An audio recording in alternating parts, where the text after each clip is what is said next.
Weekly Parsha. This week's Parsha is Parshas Korach.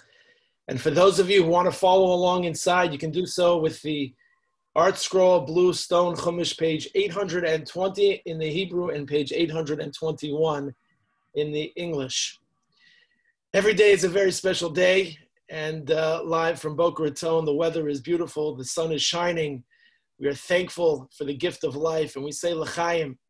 We appreciate the bracha of being able to study, to learn Torah. Every day is so special, but today, of course, is a very special day. Today is the third day in the Hebrew month of Tammuz, Gimel Tammuz.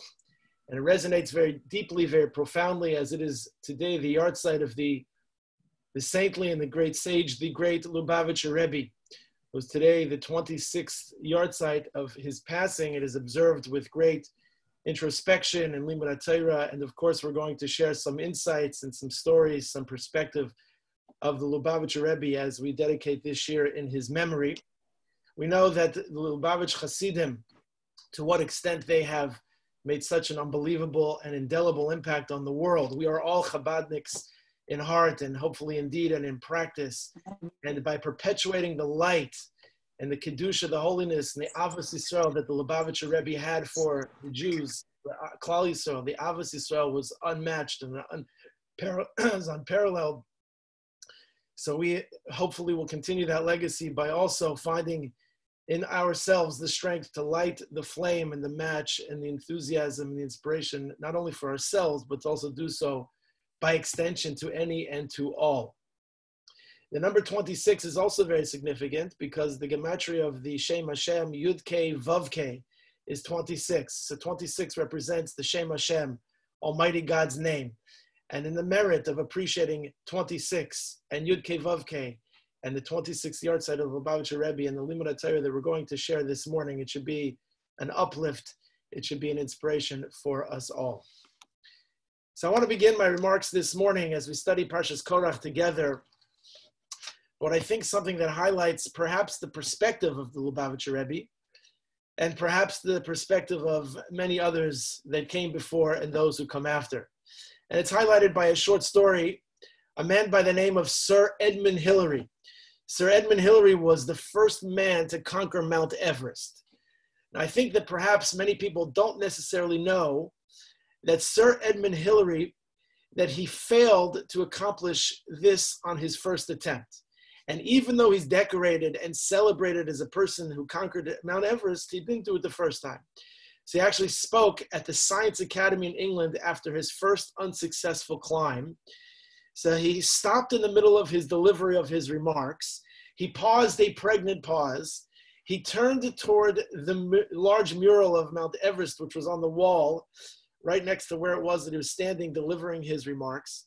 And facing this mural, he declared and he proclaimed, he says, next time I'm going to succeed. Why? Because I'm still growing, and you, while he's pointing to the mural, to the painting, you have stopped growing. Because we understand that the longest distance in the world is that distance between the mind and the heart. And what we have to do is we have to learn to bridge the gap, knowing that we are still growing, knowing that we have opportunities and there are possibilities for our spiritual growth each and every day. And it's with this that we begin our remarks, trying to understand some of the unique lessons and the powerful insights from Parshas Korach, the highlight and the personality, Korach and the drama that circulates around him, knowing that there's machlokas, that there's pirud, that there's dissension, that he introduces this antagonistic approach and attempt to Moshe Rabbeinu and to usurp the leadership of him and his brother and Aaron. We have to understand who he was, what it was that he was trying to do, and how relevant the message of what he was trying to do, how it permeates and percolates ad hayom hazeh to this very day, and what it is that we need to do to respond to the Korachs abound, and the Korach that lie beneath the surface, that lie within each and every one of us, that attempts to lob machloikis around the world and to each other in a way that is so pervasive and demonstrative and destructive. So let's begin by asking the first and important question. If you think about who Korach was and what it was that he was trying to do, the leadership that he was trying to usurp, the responsibilities that, despite the fact that he was from the tribe of Levi and that he himself was distinguished as a character of great reputation, despite that, he was unsatisfied. As the Mishnah Perkei Avos tells us famously, Ezu hi asher samech bechelko. Who's considered a wealthy person? A person who's happy with what they have.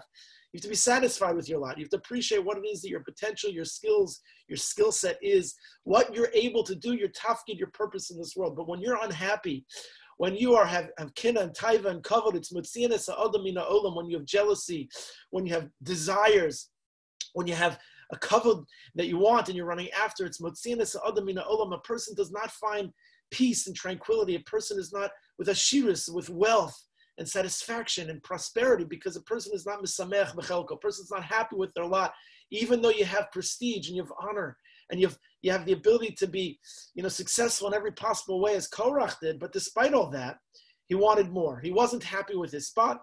He felt that there was nepotism, perhaps that he was looked over. He was passed over with the responsibilities that he wanted so desperately. Who is Aaron that he should have the leadership? Moshe, who are you to make these decisions? I am Korach. I'm also from this lineage. I am also able to have this prestige, honor, and I am able to be this person. And so therefore, who are you? Let me challenge your leadership. So we have to think about the context of what this was and what this did, and understand, if we can, even the psyche of the person who Korach was and what he was trying to do. Let's begin by just trying to think basics.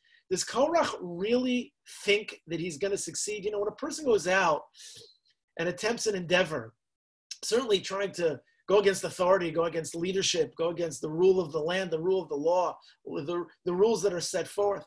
A person has to really, what we think is a person would set forth with the plan, with the thought that they're going to be successful, that there's going to be an end, a goal that's going to be met, an end that justifies the means. And so therefore we wonder, first and foremost, does Korach really think that in his heart of hearts, that he really believes that his rebellion is going to overhaul a cadre of manhigim, a cadre of leaders, not just Moshe and Aaron, but a cadre of leaders that ushered the people from slavery, from bondage, from the shackles of Shibud Mitzrayim to Cherus, from bondage to freedom, protected them from pursuing armies and delivered them from the foot of Har Sinai, from the mountain of Sinai where the Torah was given. Like, does he really believe that who he's going to go up against, Moshe and Aaron and the Nesiim, the leaders, the manhigim of the Jewish people? Look what they just endured. Look what they just overcame. Look where they came from, and look where they are. And now he's going to be the guy that is going to go over and above and challenge them in such a way. Does he not realize that these are the people, these are the leaders, these are the manhigim that brought the people from bondage to Cherus, what they saw, the marauding armies, the people that challenged them? All of Mamari Chazal make Korach out to be an exceptionally clever man. He was a bright person. He had rhetoric. He was an orator. He was a manhig. He was a leader. He was obviously a person of great repute, a great person in his own right. He was exceptionally clever. That's what we understand from Chazal. So if it's true that he was an exceptionally clever man, so of course now we have to understand and wonder is, does he have no sense of current events? Does he not understand what's happening in his midst? I mean, think of those who oppose Moshe Rabbeinu's leadership or question his judgment. Okay, so there were a number of people that wondered about Moshe Rabbeinu, maybe secretly, maybe not so secretly, but let's talk about the events for whom he finds himself in immediate proximity and understand, what was the cataclysmic decline as a result of what it was that he witnessed. Think of those who opposed Moshe Rabbeinu's leadership. Think of those who opposed and questioned Moshe's judgment. What became of those who promoted the golden calf, the Chet HaEgel? What happened to them? What becomes of those who lusted after meat in the midbar, in the wilderness, in the desert? What becomes of the Meraglim? In last week's Parsha, in Parshas Shalach, the Meraglim, they spy in the land, they tell an evil report. What happens to them? What happens to their generation? What happens to generations that would follow as a result of the Bechinam, the crying, free crying that was nonsensical, was senseless, was without reason? What became of them? And even Miriam, who only spoke about Moshe Rabbeinu. And as the Chafetz Chaim writes in the introduction to his remarks in Shmiras HaLashon, we're talking about Miriam, who was a prophetess, who was of great reputation, who was a Neviah on the highest level. She was the sister of Moshe Rabbeinu, and she only spoke about Moshe Rabbeinu. And look what happened. Look what happened to those who renegade against Moshe Rabbeinu, who challenged his leadership, challenged his judgment. For Korach, the great timeline of Jewish history, these are all recent events. You want to make the argument that something happened, years ago. It was a period of time from antiquity. It was far removed from where I am today. So that's not how we practice our faith. We remember, Zecher Yetzias Mitzrayim, remember events that took place not in our immediate past, but even in the history of the annals of antiquity. But think about Korach. This isn't even his challenge. It's not even something that took place so far along, so far before that. They're all recent events. This all happens in his day. This all happens in his time, each of which demonstrates, undeniably, the notion that one should tread pretty carefully and responsibly when lodging a criticism against God, against Hashem, or his chief prophet. Like maybe you give yourself a little pause, some thought. Like, are you really, truly going to be successful? And if you're really not going to be successful, maybe you're going to want to think twice before you're going to lodge a complaint and you're going to go against. He wasn't waging war against only Moshe and Aaron. Who was he waging a war against? He was waging a war against the Kodesh Baruch Hu, against the Almighty, against Hashem. Because Hashem is the decider of everything that happens in this world. So now, your emissary, the person for whom you're going to identify as the punching bag, is Moshe Rabbeinu, Aaron, the nepotism, the choosing, the proof that these aren't the people. Who are you and who am I? You have to understand what this means. This is the notion that a person, I would think, and I think you'll agree, that a person should tread very carefully, maybe with pause, maybe with a second thought when lodging criticism against HaKadosh Baruch Hu himself and against the prophet for whom he chose, the chief prophet Moshe Rabbeinu. So how do we explain such an illogical ploy by such a logical man? If in fact, indeed, as Chazal tell us that he was so clever, that he was so smart, that he was so celebrated, he was so decorated, he was so accomplished, he was so illogical. Like, how do we understand that? So we can imagine a whole number of explanations, as Chazal is replete with great mefarshim, great commentaries that explain to the best as they do, of course, inspirational and informative, eye-opening and jarring. But let's explore, if we can, a number of possibilities together, some explanations. So the first is that maybe we can understand, some of the Ma'amari Chazal explain, that perhaps Korach is driven by power or greed. There's so much literature, Torah literature, secular literature, about how corrupting, how infiltrating, when a person has a tremendous taiva, a desire for greed, a desire, a taiva for power. I want power. I want to have a shlita over somebody or something. So what happens is such a dominant emotional, feeling. It emerges that overruns a person's cognitive sensibilities. You could know that something is right and something is wrong, but when a person is such an over-dominating, powerful feeling and emotion of greed and power, so the sensibilities that are cognitive, that are sensible, that are righteous, that are right, that are straight, that are that are with yashra, so those become compromised. The person doesn't any longer have the sensibility and the capability to bifurcate, to sensibly transmit the difference between what's right and wrong, because there's an eclipsing of the difference between what's right and wrong because of my own personal desire, my power, my greed. There isn't a nivos, there isn't humility, there's gaiva, there's greed, there is a sense of humility that is diminished, and that is what a person has to learn first and foremost, is that maybe what drove Korach is that he had such a desire for power. He wanted to get ahead. He was literally, perhaps he knew he wasn't going to maybe be successful, but maybe he did, because he had such a burning craving for the power. He was such greed for that power that literally even something that would be sensible, you could talk yourself into anything. One of the powers of the Yetzer Hara, says the Ramchal, of the Sitra Acher, of the demonic force that tells us to do something bad. It's not only that the Yetzer Hara tells us to do an Aveira. That's the first segment. That's part A. Part A is when the Yetzer Hara encourages and entices a man to do a sin, to do an Aveira. But what happens in part B? What happens in phase 2? We're all focused on phase 1, phase 2, phase 3, phase 613. How many phases are in the process? You know what happens in phase 2? The Yetzer Hara says, not only am I going to entice you to do an Aveira, but now I'm going to tell you that Aveira that you're doing, it's a mitzvah.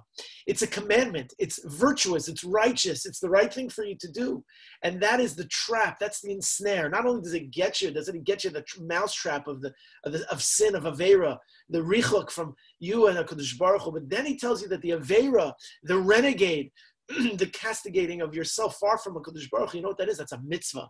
That's a commandment. That's something to laud, that's something to celebrate. That is a mitzvah. So those dominating emotions of greed and power, that eclipses a person's cognitive sensibilities, and now a person has no ability to see between what's right and wrong. And that's why what the Chovos HaLevavos writes in the Shar Hakniya, and the gate of humility, that a person has to acquire that humility, that anivos, that a person has to have. And I'm just going to share with you some excerpt from what the Rabbeinu Bechaya writes and the Chovos HaLevavos, and his very powerful and beautiful entry of the 7 ways that a person should follow in acquiring humility.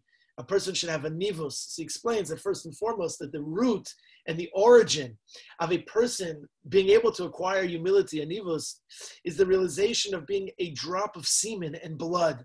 You have to know from where you come. You have to know from where it is you're going to go. Like the Mishnah Perkei Avos says, person should always be aware where it is that you came from, a putrid drop, and to where it is that you're going to go. You have to give din v'cheshbon to Kadosh Baruch Hu. You're going to be back into the ground as with worms and in dirt, and in dust shall you return. So a person should think about that. A person, he writes, is nourished by impure blood as long as he remains in his mother's womb, after which he emerges, and when the body of the person emerges, he's weak and he's frail in body and limbs. He develops, from one stage to the next until reaching full maturity. Then, what happens? Old age sets in until his days are done. And listen to what he quotes. He says, that there was, in this regard, one of the Chachamim, one of the sages said the following: Ani sameh mimi she'avar b'ma'avar hashesen v'adam pa'amayim v'heichis goya v'yigba libo. I wonder how a creature that has passed twice through passageways for urine and blood can become proud and arrogant. Like, do you know where you come? He didn't just pass through those passageways once. He passed through them twice, going in and then coming out. And you're going to be so arrogant. That's where you come from. From there you came, and that's going to be such arrogance. When a person considers the severity of when a person considers the severity of the various trials that a person is subject to in the world, hunger and thirst, cold and heat, disease, misfortune, anxiety, from which he has no release except in death.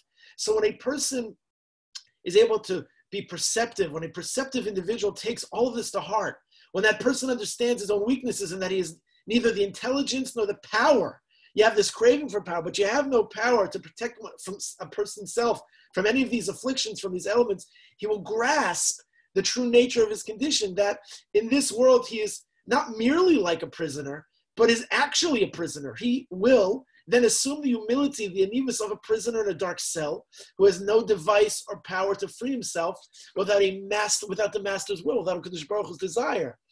And that's what the pasuk says when it means that a person cries out in Tehillim, may the cry of the prisoner come before you, Hashem. Take me out of prison. Release me from my bondage. Release me from my shackles. Release me from my inhibitions, from those that stand before me. As the pasuk says, Kapitel Kuf Mem Beis Ches, Hotziya mi masker nafshi. Please, Hashem, take me out of my prison. Take me out of my limitations. I know that I am a prisoner in the darkness, in the dark cell. Without you giving me that freedom, without you releasing me from that bondage, I have nothing. That is humility that a person has to have. That is the humility in answer number one that Korach did not have. And that's what the Chovos HaLevavos says, at least in part. That's something that requires even deeper, greater study, drilling even deeper into the sugi, the topic of humility, anivos, what a person has to know his makom, to know his place, to know where he comes, to know where he needs to go. When a person is able to be in such a place, so then even it is that a person wants something, he could have a desire for having kedusha. Yerucham writes in his writings on Parsha on Chumash, says it's true that actually what they started out desiring, wanting closeness to HaKadosh Baruch Hu, they wanted to have role and responsibility. Maybe there was nothing wrong with that. I desire dveikus and closeness to Hashem. The question though is it your responsibility? Is it your tafkid? Is it your purpose? I might want to be a Kohen. I might want to be a Levi, but you know what? I'm a Yisrael. So the fact that I want to be a Kohen and have the first Aliyah and lead the benching first and have the ability to duchen on Yom Tovim, so I can't. It's not because HaKadosh Baruch Hu doesn't love me. It's because Hashem made us different with different roles and distinct responsibilities and tafkidim, and that's gewaldic. That's amazing. That's what makes us special. You ever go to an orchestra and a symphony, you wouldn't be satisfied if you went to a performance and everybody was playing a wind instrument, if everybody was playing, a horn. What makes the beautiful music is that there is a diversity. There's a flute, and there's a trumpet, there's a drum, there's a cello, there's a variety of different instruments that play together to make beautiful music. And that doesn't mean that the person who plays the wind instrument is now jealous of the person who plays the horn. That means that we all need, in the tapestry of making beautiful music in the world, we have to know our place. And when we know our place, so then we're able to contribute, because we know that I know what my skills are. I know what my purpose is. I know what I have the ability to do. And when I have the ability to do that, so look what it is that I'm able to contribute. Look what it is that I'm able to give. Look what it is that I'm able to accomplish. So that's number one. He's driven by power. He's driven by greed. And this dominant emotion, it emerges that overruns his cognitive sensibilities. And we have to learn ourselves not to have that. We have desires. We have ratzon. We have taiva. We have all the things that are actually, as the Mishnah tells us, it's Matzian es ha'adam min ha'olam, it takes us out of this world. Ezo hi asher samech bechelko, be happy with what you have, be happy with your lot, know your strengths, know your limitations, know your potential. When a person's able to do that, you contribute. You're not part of the narrative that's demonstrative and derelict and destructive. You're part of the narrative that builds bridges and roadways and maps for which people are able to come together and contribute stronger. Imagine, we don't even think about this, but imagine Korach using his strength, using his sensibilities, using his kochos as a partner to Moshe and to Aaron. Well, imagine how much stronger Klal Yisrael would have been for it.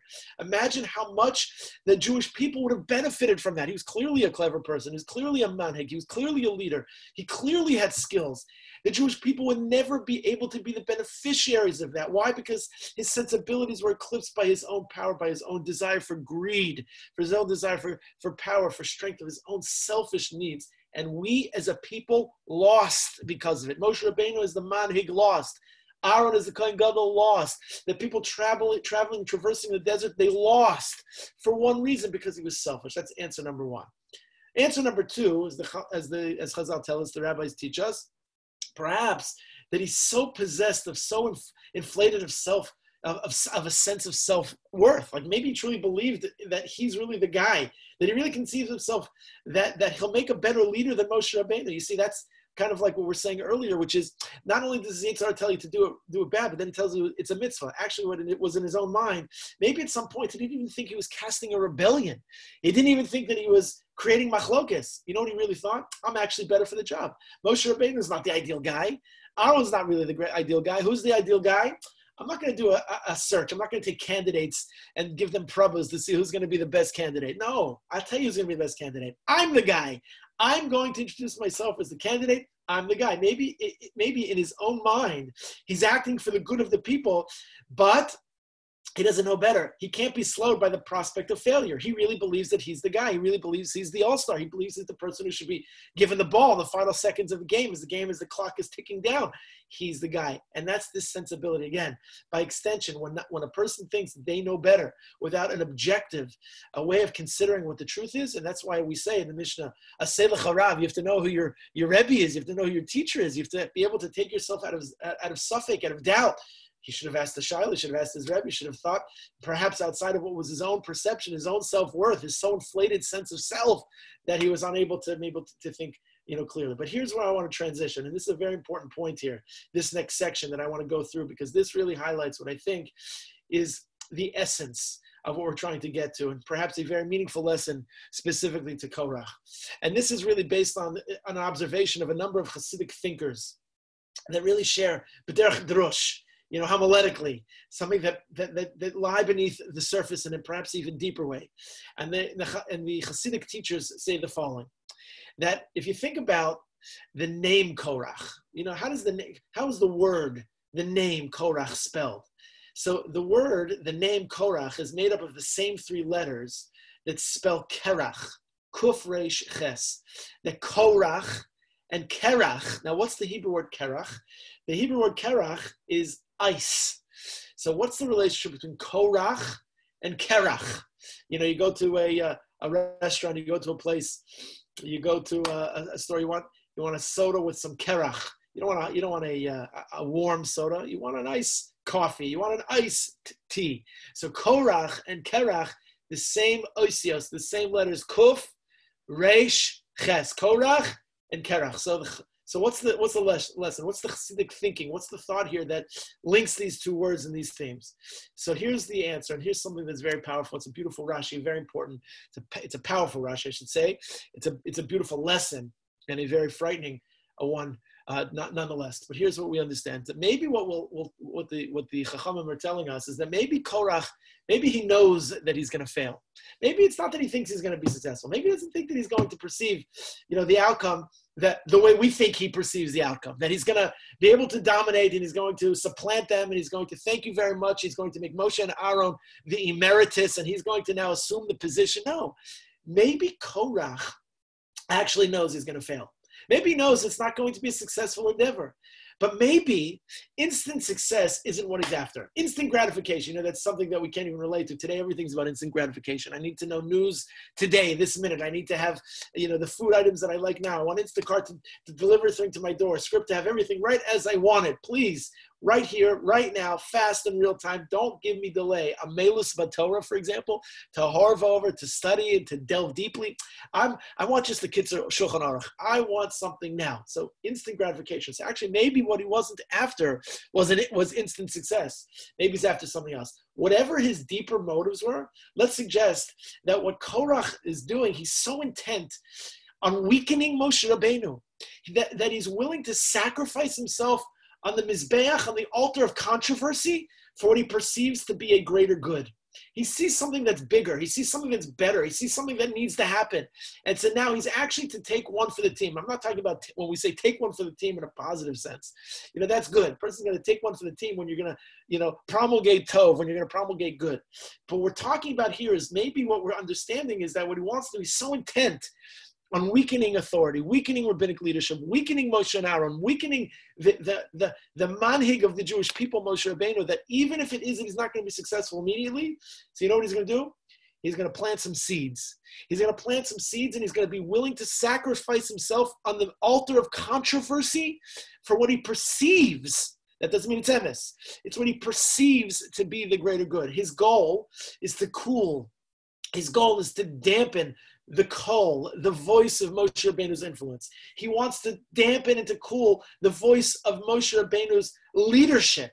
Once a precedent is set, like, do we not know this is true? Like, once you cool the waters, once there's a precedent that's set, so Korach is reasoning and rationalizing in his mind. Once the people recognize that Moshe Rabbeinu's authority is not unassailable, that it's not challengeable, perhaps someone else is going to succeed even if I fail. So I'm just going to chip away. I'm the woodpecker. I'm just chipping away slowly, surely. After a while, it's going to happen even if I'm not successful. So somebody else is going to be successful. Now, by the way, what that does not mean is that doesn't mean you don't ask questions to Chachamim. That does not mean that you don't try to explore and discover the truth.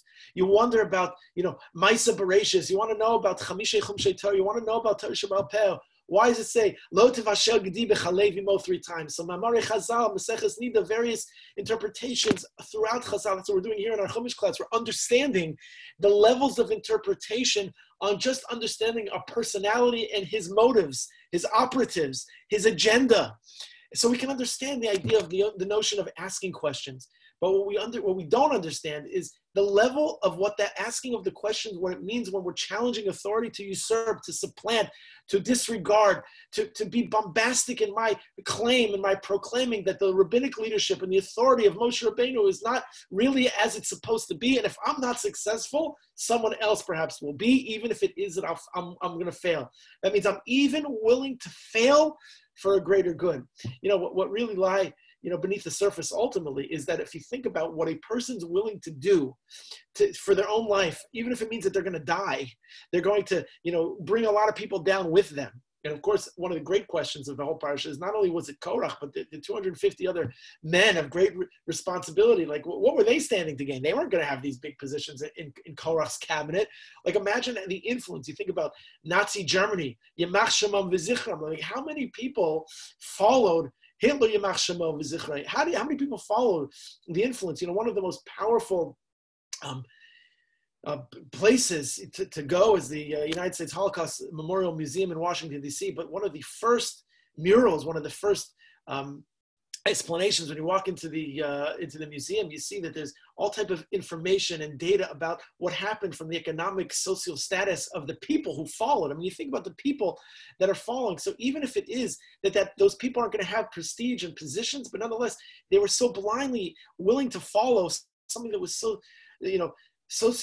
pathetic. There was something that was so dangerous and so demonstrative, so aggressive and so evil, to such a way that they themselves weren't even going to be the possessors of what it was. So Korach has completely lost himself. To ask a question that's fair, to be derelict in that asking, that's going to try to, with an ulterior motive, with an agenda. How many people we know that have an agenda? They have an agenda in the background. They want to supplant the shul. They want to supplant the rabbanim. They want to eclipse the rabbinical leadership. Yeah, what's this body? What's that body? Who says this and who says that? Somebody asked me a shaila. They said, and I quoted one of the great poskim in our generation. I'll leave his name off because of this public lecture. And they said, I don't know about that person. I said, you don't know about that person. That person will know more Torah than you'll ever dream to know. How are you and who are you to judge that person, to supplant that person, that association of that person based on your perception? It's wrong, it's flawed. So even if it means that person, that I will fail, says Korach, maybe somebody else will be successful. So this approach, by the way, you should know, is not without a precedent in the Torah. The idea of trying to chip away at it, the idea of trying to slowly but surely trying to break down the ranks of that authority, it's not without a Torah precedent. So where's the Torah precedent? Where do we find the Malkum, a source for that? So if you think back to Amalek, in Parshas, we had in Parshas, and the Parshas B'Shalach, of course, in Parshas Ksiseitze, the Kriyas Torah for Purim, for Parshas Zachor. So this is not without a Torah precedent. Think back to Amalek. So the Torah there, what does it do? It describes Amalek with 3 words, a number of words, but here are the 3 main words. Asher, that's right, you got it. Asher Korcha B'derech. What's Korcha B'derech? We translate those to mean that they happened upon us on the road, that they ambushed us. We were unsuspecting, and what they came is they came at us and they ambushed us. That's what it's like asher korcha b'derech. But if you think about what's the word korcha, kuf reish, again ches. It's unbelievable. Korcha means, what Rashi says, that these words don't necessarily mean that they just by chance happened on us. They happened on the road. They ambushed us by chance. Listen to Rashi. Rashi says that there's a different translation of karcha from the language of kar, of coldness, and not unrelated perhaps to the language of korach, right? So what does Rashi say? And so Rashi says, Zochreis Asher Asalacha Amalek, one of the Sheish Zichronos that we say every single B'derech, but Tzeischem and Mitzvah Asher Karcha B'derech. So Rashi says, Dover Acher. You should know it's a Lashon Kor v'chaim. The word karcha expresses cold and heat. What does that mean? Tzinencha. That Amalek, tzinencha means that Amalek chilled you and cooled you off from your boiling heat. What does that mean? Who was boiling? The Bnei Yisrael was boiling. What was hot? The Bnei Yisrael was hot. Who cooled you? Amalek cooled you off. What does that mean? So Rashi says, Shahayu ha'umos yireim lilachem b'chem. Why? Because the nations of the world, the Umos Ha'olam, they were afraid to do battle with Bnei Yisrael. Why? Because they were invincible, because they just came out of Mitzrayim. Everybody was celebrating. Look, there was a Kriyas Yamsuf, there was Makus Mitzrayim, Makus to the Mitzrayim, and now the Bnei Yisrael emerged unscathed. Look at this people, look at this nation, look at this Am Yisrael, this Bnei Yisrael. And now you know what happens? So famously Amalek, they cooled us down. Why? Because this one Amalek comes and does battle, and showed a place and an opening and a possibility for other people. This is compared to a boiling hot bath, a famous Rashi, which I'm sure many of you are familiar. A boiling hot, thunderous bath, into which no person could descend because it is boiling, because it is bubbling, because it is so hot. Bav and Belial Echad, and a scoundrel comes. One difficult individual comes, he's a scoundrel. Kafatz v'yarad l'seicha, he jumps in, and he went down into it. He goes into the boiling, bubbling water. Afal pi shenichvas, even though he's scalded, even though he's burned, even though he's destroyed. So what happens? Hikra oisa bifnei acherim. You know what he does? Quotes the Medrash Tanchuma, Rashi. He cools it off for other people. Now there's the ability for somebody else to take a risk, to take a chance. Yeah, it means that now that they've cooled the waters, now that you've presented the possibility that this invincible people is no longer seemingly invincible. So I might fail, right? I might not be successful, but somebody else is going to come along the way. And that's what Rashi is telling us. And that's this idea, the relationship between Asher Korcha Baderech and the word, the language, the name, Korach. Kuf Reish Ches, Korach. And what we understand here is perhaps this theory is that Amalek knew that they would fail. Maybe they realized that they were going to lose. They realized that they were going to be scalded. They realized they're going against an invincible people. They knew that they would never defeat this divinely protected people. This is Klal Yisrael. This is the Jewish people we're talking about. They come out of Egypt. They come out of Mitzrayim. They're divinely protected. Amalek didn't ever think that they'd be successful. They never thought they would beat and dominate and overcome this divinely protected people. But what they reasoned, maybe what they thought is we'll cool the waters. Perhaps it will have little or no effect today, but who knows what it might accomplish in the minds of our successors tomorrow.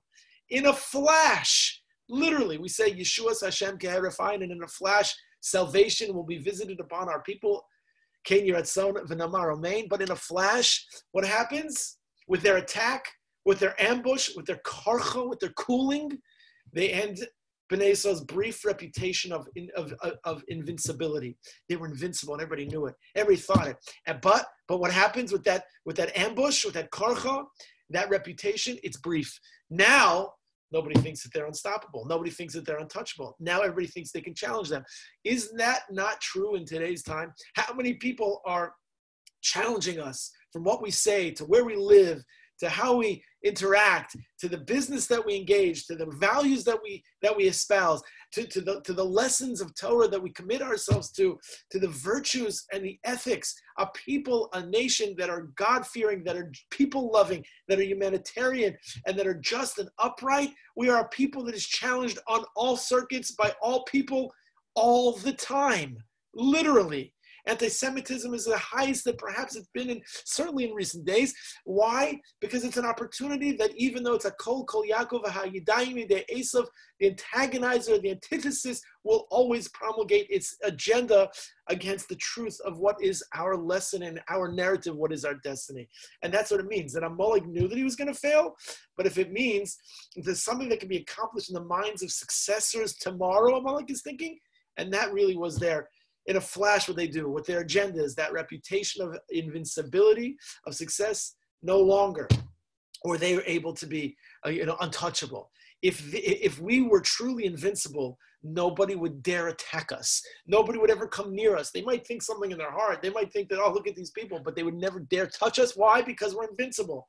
By being the first avowed enemy of our people, Amalek opens the door for other nations to quarrel with Bnei Yisrael, to openly fight and brazenly attack Bnei Yisrael, the Israelites.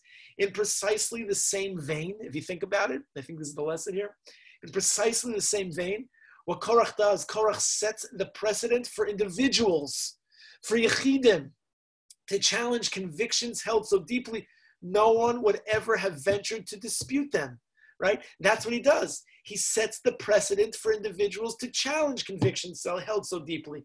Individuals who never would have thought otherwise. They're challenging the truths that they claim to know that they have no idea about.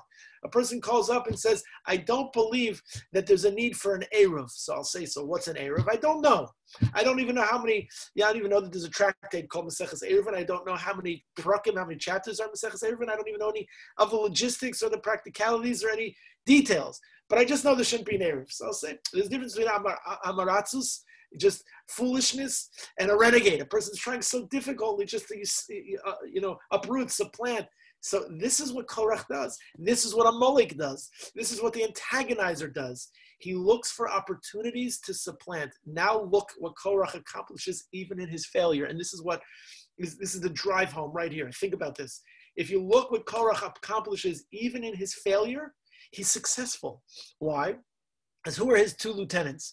Who are his two confidants? Who are his two prime advisors? Listen, look at the language. If you notice the language of Dasan and Aviram. Dasan and Aviram were the two lieutenants of Korach. So others had doubts, no question. They had skepticisms, which of course we know, about Eretz Yisrael, about what they were doing and how they were doing it. Other people came before them. But now once Korach opens the door, So what happens? So now they ratchet up the rhetoric to a level of unprecedented level. Listen to what they say. So Korach and his lieutenants, after Korach says this, Vayomru lo na'aleh. Moshe Rabbeinu calls them and they say, we're not coming. We are not coming. Imagine, the principal calls you to the office. The leader tells you to come see them. The president of the United States says, I'd like a meeting. So you know what? I'm not coming. So I'm not coming. Dasan and Avira, Moshe Rabbeinu calls you, not coming. Why are you not coming? So listen to what the Torah says. Hamad ki elisonu me'eretz zavat chalav udevash la'amitenu b'midbar. We're not going up. Why?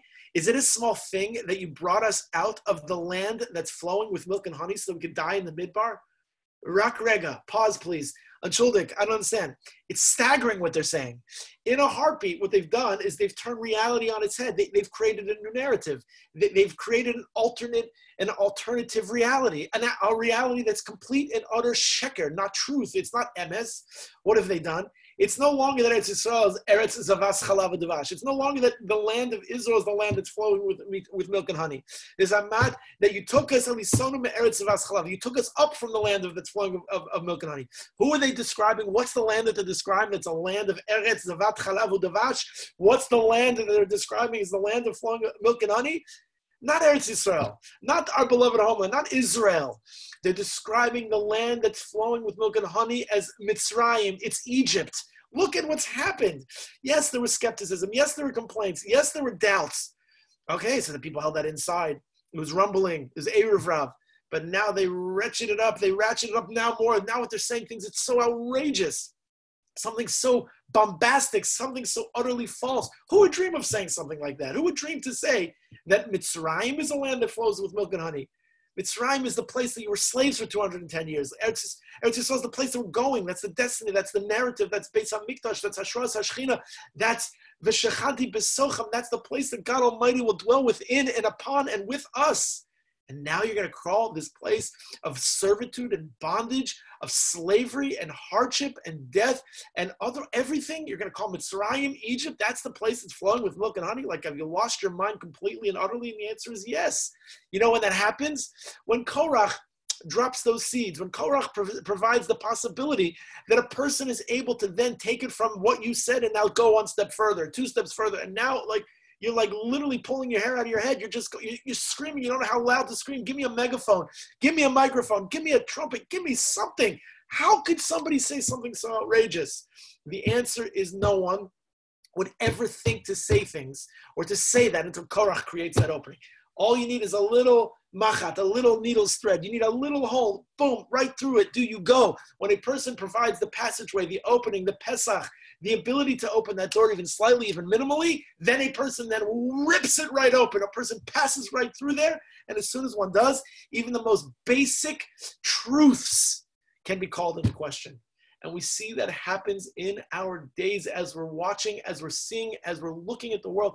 Basic truths are called into question. All you need is one person to drop the seeds of negativity, of falsehood, of an abrupt Amalek Korach perception agenda, and then everything is lost.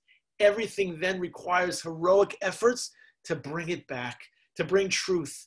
And we are a people, or a Mamleches Kohanim V'Gad Kodesh, we are a people of emes, a people of truth, a people who are people described as those of the book, that we find answers to the lessons for which we are to motivate, animate our lives in the Chamishay Chumshay Torah, in the books of the Torah, the lessons, the learning, the direction, the roadmap, the plan, the ethics, the values, the virtues.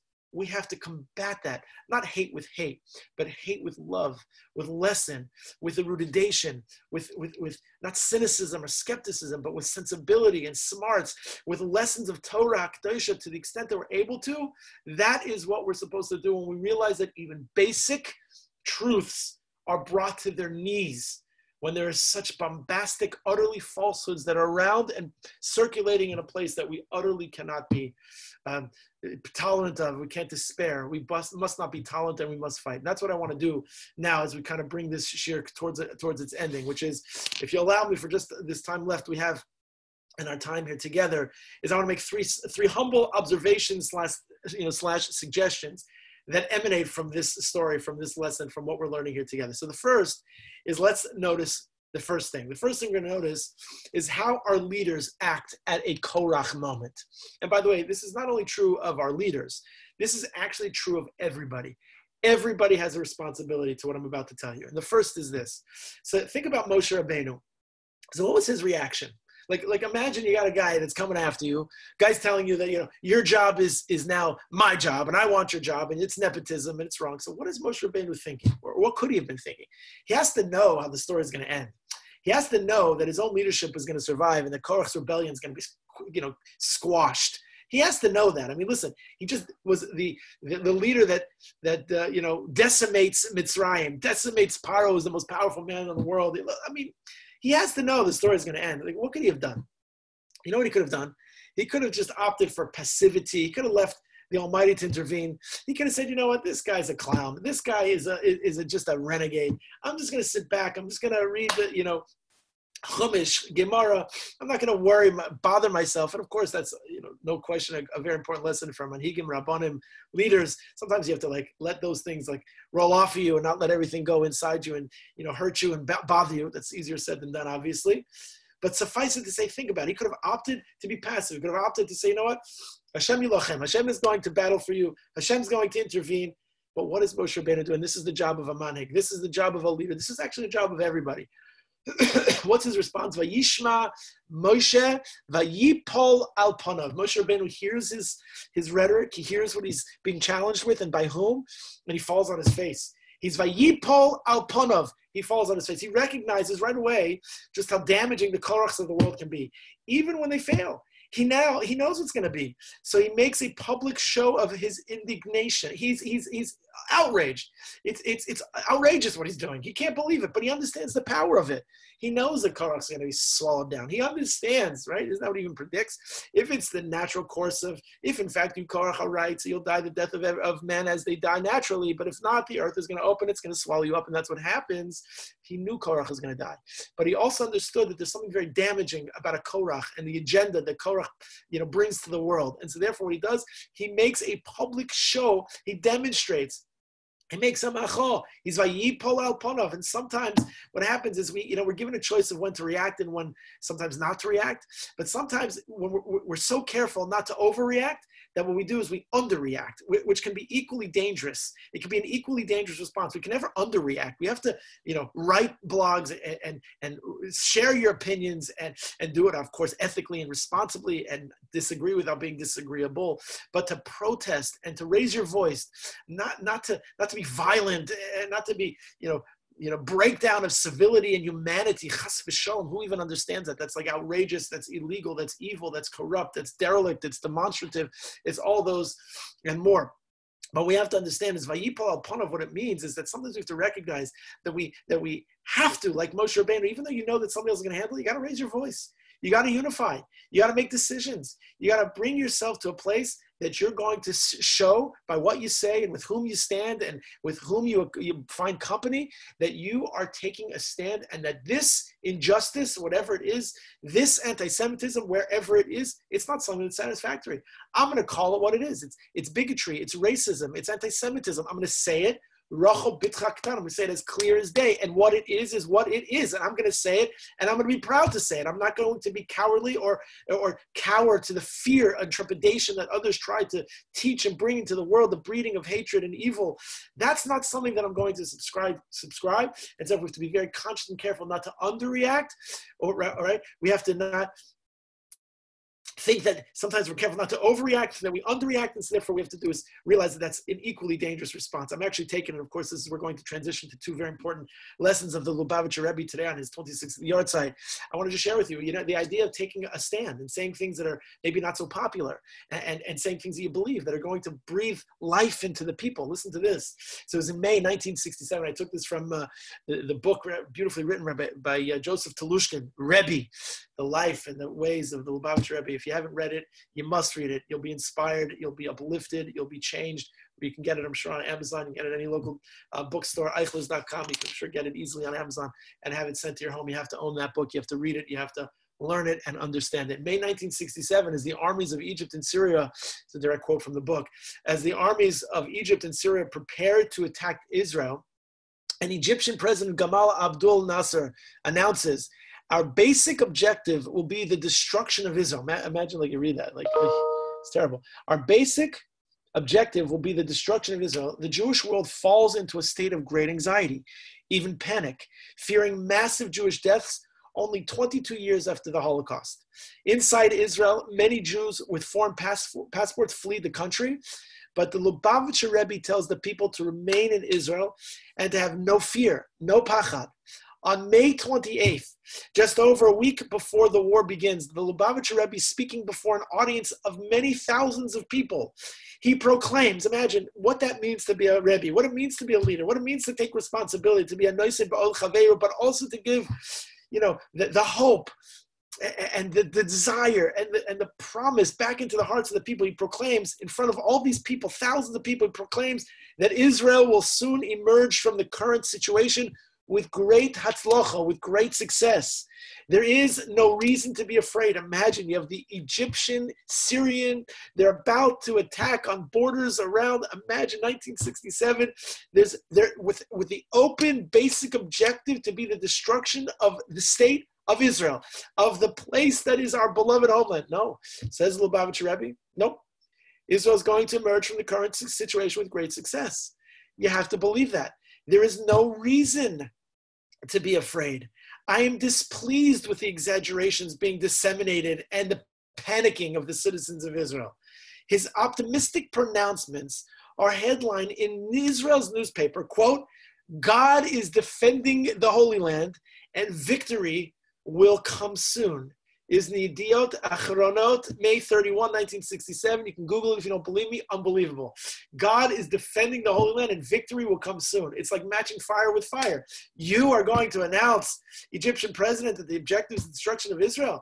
Says Lubavitcher Rebbe, actually no. God Almighty is defending the Holy Land. God Almighty is, we are people of the Almighty. You know what's going to happen? Victory is going to come soon and we will be successful. That is so important. This is such an important lesson. That's the first observation. Observation number one is Vayipol Alpana. We have to raise our voice. We have to demonstrate. We have to use the power of sensibility and our logic and our Torah Kedosha to pass on the message of peace and tranquility and hope and promise and achdus and unity, so on and so forth. That's number one. The second observation, there's something that the Torah says later in Parshas Pinchas when it tells us B'nei Korach lo mesu. We have on the Yom Yom Sheni B'Shabbos, second day of the week, Monday, when we say the Shir Shal Yom, that the children of Korach did not die. But it's actually a very important lesson, a very important message. You see, just because an individual is in the same figurative family or otherwise associated with someone reprehensible, so it doesn't always, make them guilty by association. We in our outrage, we still have the responsibility to be a fair-minded people. We have to be responsible in that sense. You have to judge a person for who they are, not just by what they, who they associate or from where they come, because that would be very dangerous for them to do that to us, and we would never want that. And likewise, we shouldn't do it to others. B'nei Korach lo mesu, don't throw out the baby with the bathwater. Lesson number two. And the third is that we have to take matters into our own hands. We have to change the world. We have to realize that we are the ones to bring light. This isn't a message of negativity just because of a Korach, but we fight fire with fire. We fight hatred with love. We take matters into our own hands. We take matters into our own hands for Tikkun Olam to change the world.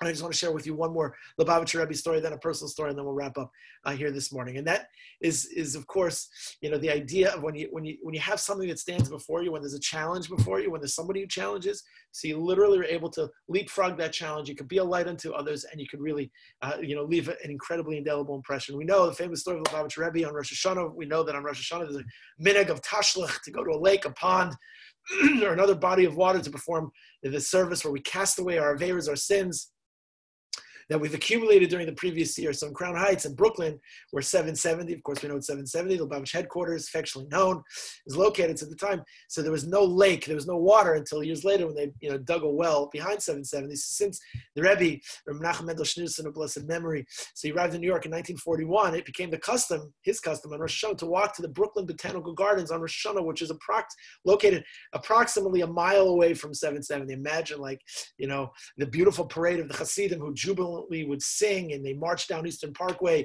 They were joined along the way by many others. Following the Rebbe, they would go down to say Tashlach. So it was in the year 1956. where there was a drenching rain downpour. That they were going down and it was raining. It wasn't like just a little drizzle, but it was a drenching rain downpour. 3 minutes outdoors was enough to soak you to the bone. But the annual march proceeded as usual. It was a sight to behold to those who tell its story. So the person who writes this article says that he was walking behind the Rabbi, who held his siddur, very closely to him so it shouldn't get wet. So he was holding his machzor, siddur. When they got to the park, only to find that the gates, which are usually opened, that allow them access to the botanical gardens, they found that the gates were locked and they were closed and locked. So apparently the person who was in charge of the botanical gardens, he thought that no one would visit during the rain. Who was going to come out in the torrential downpour? So he locked it up and he went home. So in the words of the fourth Lubavitcher Rebbe, so that was very, of course, very relevant. When you can't go under it, you got to go over it. You can't get underneath it. You got to find it. When there's a will, there's a way. For that's the person wants to now, you have to go under it. You got to figure out a way. So what's it going to do? So he said, the person who's telling this story, he watches those around and assembled, said that the Lubavitcher Rebbe takes his siddur, he takes his machzor, his prayer book, he hands it over to one of the Chassidim, and he says, why? Because you can't climb over while you're holding on to a prayer book, while you're holding on to your machzor. So what happens to the Lubavitcher Rebbe? Imagine the Rebbe. He starts climbing the wall. And he gets to the top, he leans over, and athletically he rolls over, and he turns around, and he went to the other side. Like a very athletic youngster, he goes, and because when there's a will, there's a way. You can't go under it, you got to go over it. And then he signaled to everybody who was there, he says, no, what are you waiting for? And then all the Chassidim climb over, young and old, everyone goes over. They got to the lake, they recited the traditional Tashlach Tefillah. The Rebbe then started to sing and dance. Everybody was there, it was jubilation, it was joy. It was one of the happiest experiences of anybody who was assembled there. One that soaked the people through and through physically, but soaked them through and through religiously and spiritually as well. When they came back to 770, the hats that were manufactured in those days had dyed ribbons that would bleed if they got very wet. So the people came back with blotches of dissolved ink. They were all over their faces. Their yarmulkes, excuse me, and even on their shirts. So when the Rebbe came out of his office, he came out with a beautiful bottle of wine. He climbed up on a bench and he distributed some of the wine to those who came with him on that Rosh Hashanah. They made a l'chaim. You know why? Because the lesson of, if you can't get under it, you got to go over it. If you see that there's something that's in your way, it's a roadblock, it's a challenge, you got to figure out a way to get over it. You climb over. There's things that stand in your way. There's pouring rain. There's a wall. There's a lock. There's chains. There's something that you have to do that's religious, that's righteous, that's right. So you got to figure out a way to make it happen.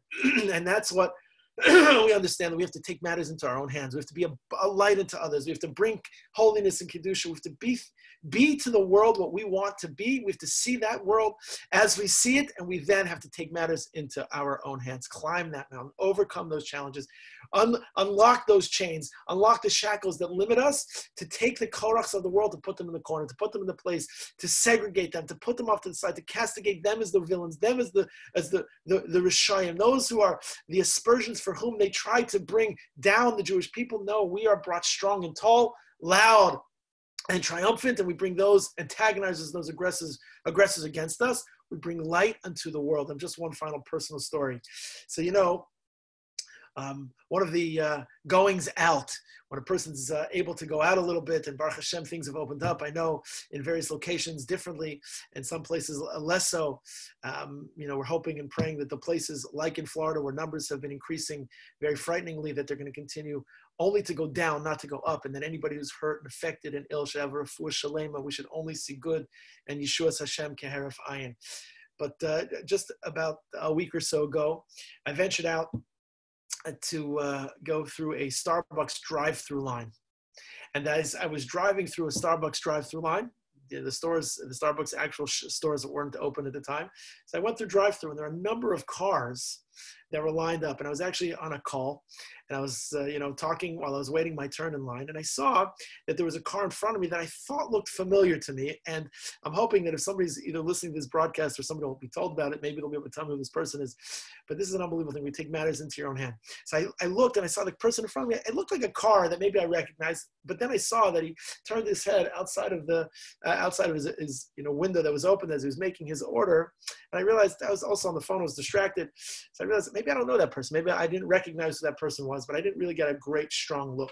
Fine, makes his order, pulls up, takes his coffee, and he goes away. I go to the window after I made my order, ended my call, and I go to extend my payment to the cashier as he's about to hand me my iced coffee.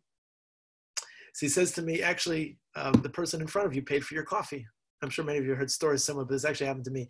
Guy says to me, paid for my coffee. I said, he paid for my coffee. Did he leave a message? Who was it? Tell me something. He says, I don't know. He just said that he paid for your coffee, and that's it. Enjoy your day. So I said, you know what? That is unbelievable. I'm so taken. I'm so touched. I said, I'm going to pay for the guy's coffee behind me. Let's bring some light into this world. Let's take matters into our own hands. Let's do something nice for somebody. I took my payment. I paid for the coffee behind me. I sped off, and that was it. So the next day, I don't do this every day, but the next day I went for an iced coffee. I went to the same Starbucks line. I make my same order. I pull up to the counter and I offer, my payment. And I said to the guy, tell me, how long did that go on for?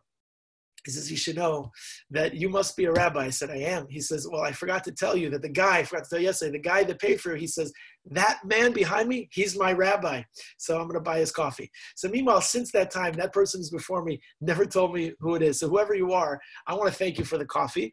And if you want to tell me you are, that's great. If you want to stay and remain anonymous, it's perhaps even greater. What a giving that's anonymous, the Rambam says, perhaps it's the highest and most exalted level.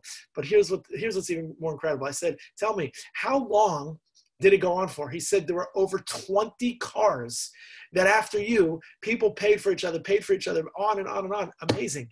Until there was a mobile order, and so then it stopped. And subsequently, I went back, actually 2 days ago, and when I got to the line again, my coffee was paid for. I paid for it again. He says that he is so taken by the people that are paying for each other's coffees. It's a simple act, kind gesture that can be done.